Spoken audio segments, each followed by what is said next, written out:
नमः शिवाय। जय माता रानी। दोस्तों, आप देख रहे हैं आपका अपना YouTube चैनल व्रत त्योहार टोटके। मैं हूं आपके साथ रिमझिम शर्मा।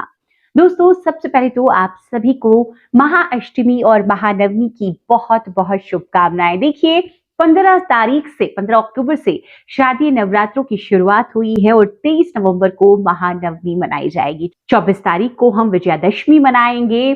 दोस्तों, आज इस वीडियो में मैं आपके साथ महाअष्टमी और महानवमी से जुड़ी हुई सभी जानकारियां शेयर करने जा रही हूं। इस वीडियो में मैं आपके साथ इस साल कन्या पूजन आपको कब करना है, किस शुभ मुहूर्त में करना है, इससे जुड़ी हुई सभी जानकारियां शेयर करूंगी। तो इन संपूर्ण जानकारियों के लिए वीडियो को अंत तक जरूर देखिए। दोस्तों, चैनल पर पहली बार आए हैं, इस तरह की जानकारियां आपको भी अच्छी लगती है तो चैनल को सब्सक्राइब जरूर कर लें। आपके साथ शारदीय नवरात्रि 2023 से जुड़े हुए हर वीडियोस मैं आपके साथ शेयर कर रही हूं। फिर भी अगर कोई अन्य जानकारी आपको चाहिए तो कमेंट बॉक्स में कमेंट कर मुझसे जरूर पूछें। मैं हर संभव प्रयास करती हूं आपके सभी सवालों के जवाब आप तक पहुंचा सकूं। यह वीडियो अगर पसंद आए तो लाइक कीजिएगा, आगे अपने दोस्तों परिजनों तक शेयर भी जरूर कर दीजिएगा। दोस्तों, शारदीय नवरात्र प्रतिपदा तिथि से शुरू होती है और समापन दशमी तिथि को होती है किसी भी नवरात्र की। तो जैसे कि कलश स्थापना का पहली तिथि का बहुत ज्यादा महत्व होता है, उसी प्रकार से महाअष्टमी और जो महानवमी की तिथि होती है उसका महत्व भी बहुत ज्यादा बढ़ जाता है। क्योंकि दोस्तों, शारदीय नवरात्र या कोई भी नवरात्र कई लोग अष्टमी तिथि को ही व्रत अपना समाप्त कर लेते हैं कन्या पूजन के साथ में, और कई लोग नवमी तिथि को कन्या पूजन हवन के साथ में व्रत को समाप्त करते हैं।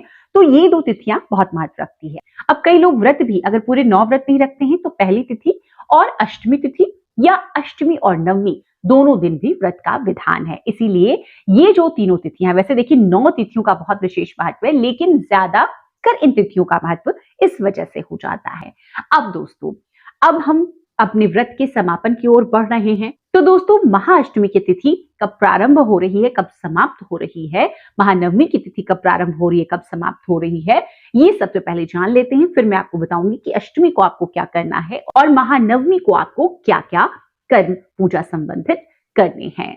तो दोस्तों, शारदीय नवरात्र में महाअष्टमी 22 अक्टूबर को शुरू होगी। इस दिन माता के महागौरी स्वरूप की हम पूजा करेंगे।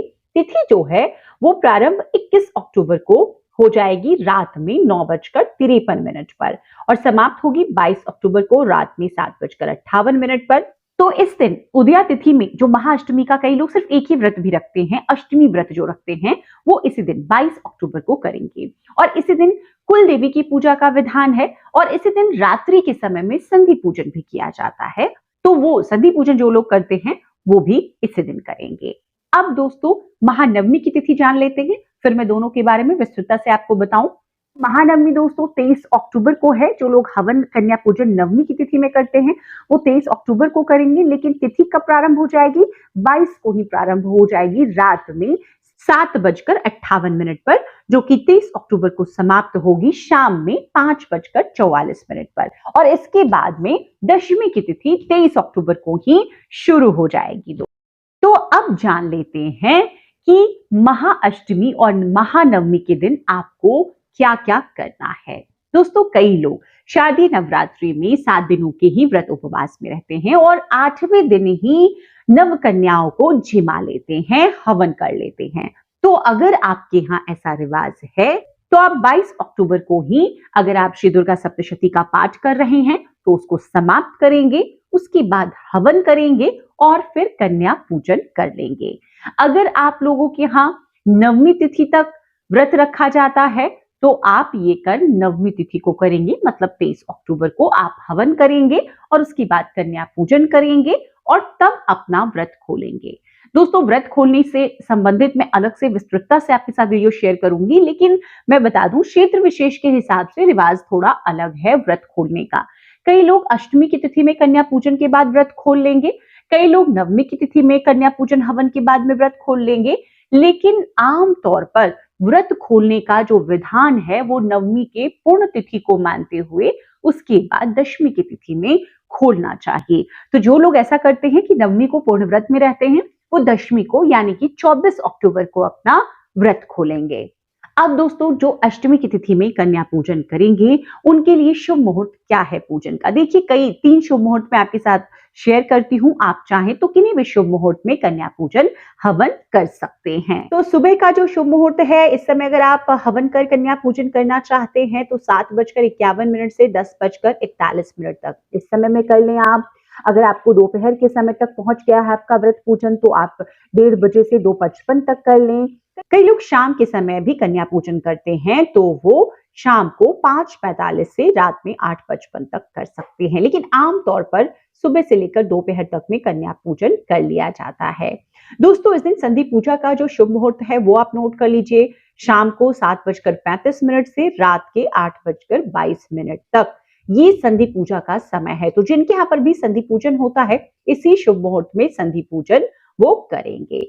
अब जो नवमी के शुभ मुहूर्त हैं, तो सुबह का शुभ मुहूर्त आपको इस दिन सुबह-सुबह मिल रहा है 6:27 से 7:51 तक, दोपहर का मुहूर्त 1:30 से 2:55 और शाम का मुहूर्त इस दिन थोड़ा जल्दी मिल रहा है 4:19 से शाम के 7:19 तक।